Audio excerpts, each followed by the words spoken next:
Maybe I got it. Oh, what's up? That's my name. Yes, sir. Good morning.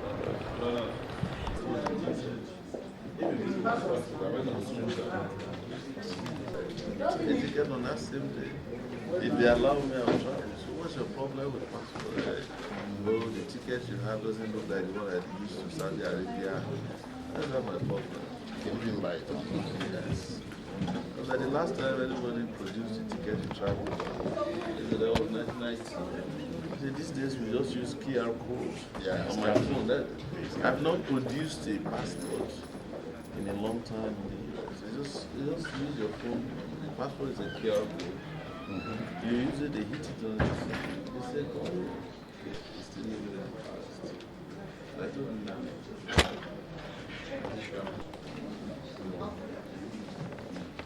Was that not what